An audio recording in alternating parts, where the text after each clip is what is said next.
In the 1970s, bertahun-tahun yang lalu di tahun 1970-an, the Holy Spirit began to move in the church with a new fire. Roh Kudus mulai bekerja di dalam gereja dengan api yang baru.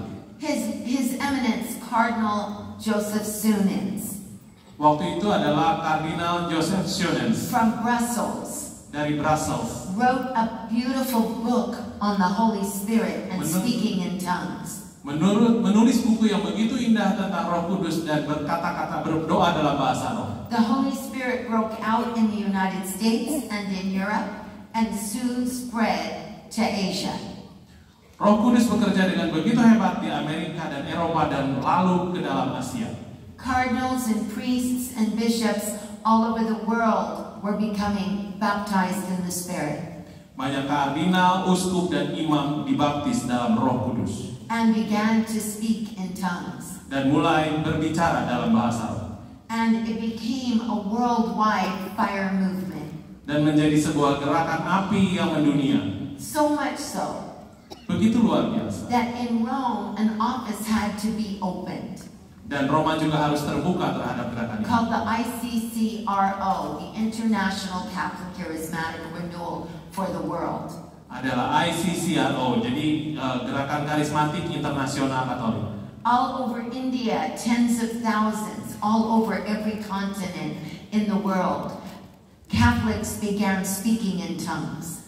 Di India, puluhan ribu orang dan juga di tempat-tempat lain orang mulai berkata-kata dan berdoa dalam bahasa roh. And this became so powerful Dan ini menjadi begitu luar biasa.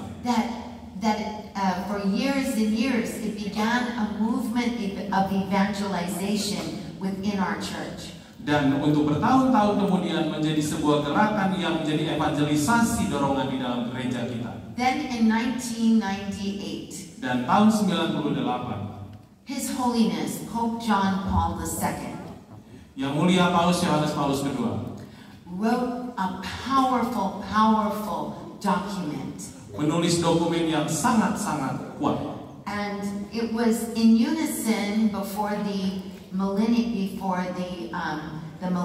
2000. Sebelum memasuki milenium kedua tahun 2000, He dedicated the final years of the 90s dia mendedikasikan tahun-tahun terakhir di tahun 90-an to the Father, to the Son, and to the Holy Spirit. kepada Allah Bapa, Allah Putra, dan Allah Roh Kudus. 1998 was the year of the Holy Spirit. Tahun 98 adalah tahun Roh Kudus. And in each year, the year to the Father, the year to the Son, and the year to the Holy Spirit, Dan pada setiap tahun, tahun untuk Bapa, untuk Putra, dan untuk Roh Kudus, His Holiness wrote document from the Creed explaining the role of each person in the Creed.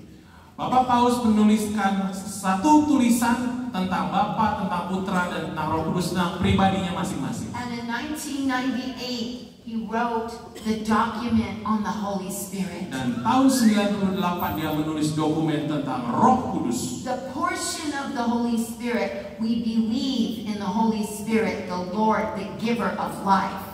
Di dalam porsi tentang Roh Kudus kita percaya kepada Allah Roh Kudus sebagai pemberi kehidupan. And he explained in his book the power of the Holy Spirit and who he is. Dan di dalam bukunya dia menuliskan tentang kuasa Roh Kudus dan siapa dirinya itu sendiri. John Paul II taught us that the Holy Spirit is not just a power. Yohanes Paulus II mengatakan kepada kita bahwa Roh Kudus bukanlah hanya kekuatan saja, That he is a person. tapi dia adalah pribadi. And he taught us by using in John 14, 15, and 16 the personal pronouns of he and him. Dan dia juga menuliskan sebagai pribadi, bukan hanya kuasa saja. Dalam Yohanes 14, 15, 16 sebagai pribadi dia. So this means we need a relationship with the Holy Spirit. Ini berarti kita membutuhkan sebuah relasi dengan Allah Roh Kudus. Because he is a person. Karena dia adalah pribadi. And he is the power of God. Dan dia adalah kuasa dari Allah. With that in mind, Dengan mengingat hal ini, I want to speak to you for a moment about one of the gifts of the Holy Spirit that is so powerful. saya ingin berbicara tentang satu karunia Roh Kudus yang begitu luar biasa. And that is the gift of prophecy. Dan itu adalah karunia nubuat. And how important it is. Dan bagaimana penting hal itu. In the book of Zechariah, Di dalam buku Zakaria, and the 8th chapter, bab 8, verses 9 through 11, ayat 9 sampai 11. the scripture teaches us Kitab suci mengajarkan kita, that when the temple was destroyed, ketika bait Allah dirubuhkan, it was through two prophets that God raised up. adalah melalui dua orang nabi di mana yang Dia bangkitkan. The prophet Haggai and the prophet Zechariah, Nabi Hagai dan Nabi Zakaria, that gave Israel, ancient Israel, the strength to rebuild the temple. yang memberikan bangsa Israel kuno kekuatan untuk membangun kembali bait Allah. So much resistance was coming against the rebuilding of the house of God. Begitu banyak penolakan yang terjadi terhadap upaya untuk membangun kembali bait Allah. Every kind of force was stopping it.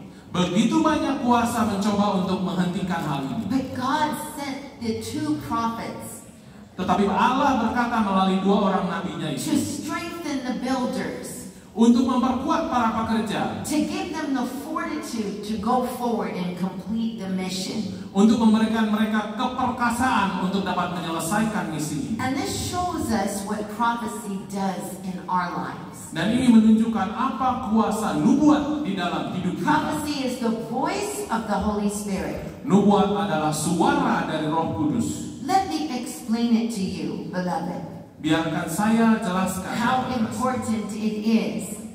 bagaimana penting hal itu. Because this is what Romo Johannes is teaching us. Karena ini apa yang diajarkan oleh Romo Yohanes. This is why we're here today. Inilah mengapa kita berada di sini saat ini. We are here today Kita ada di sini because the Holy Spirit spoke to us.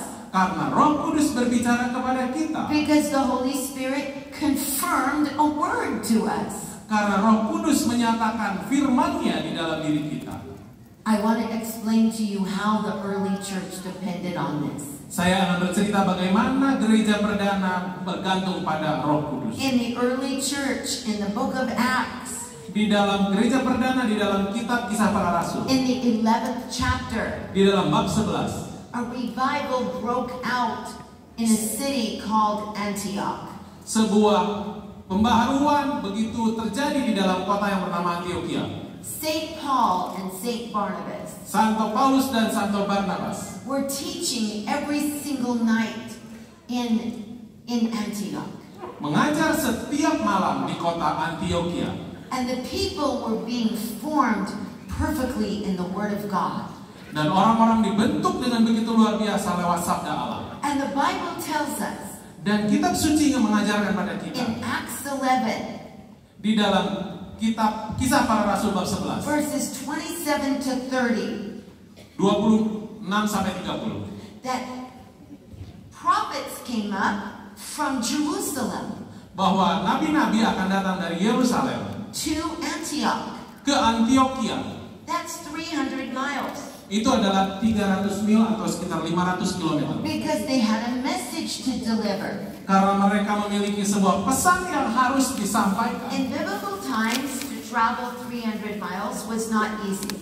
Di dalam masa itu untuk berjalan 300 mil itu sangat-sangat tidak mudah. But a group of prophets came up from Jerusalem to Antioch, where St. Paul and St. Barnabas were teaching. Tetapi sekelompok nabi datang daripada Yerusalem menuju Antioquia, di mana Santo Paulus dan Santo Barnabas mengajar. And one prophet named Agabus, Dan satu nabi yang bernama Agabus, he stood up dia berdiri and he prophesied.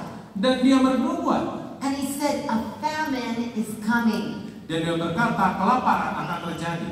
And the people in Antioch Dan orang-orang di Antioquia so trusted the Holy Spirit. begitu percaya kepada Roh Kudus. They didn't question it. Mereka tidak mempertanyakannya. Because they know the Holy Spirit is the presence of Jesus on earth. Karena mereka tahu bahwa Roh Kudus adalah kehadiran Yesus di bumi That ini. immediately Dan segera mungkin they made arrangements mereka melakukan persiapan to take care of each other. untuk saling membantu satu sama lain. They listened to the word that came forth prophetic.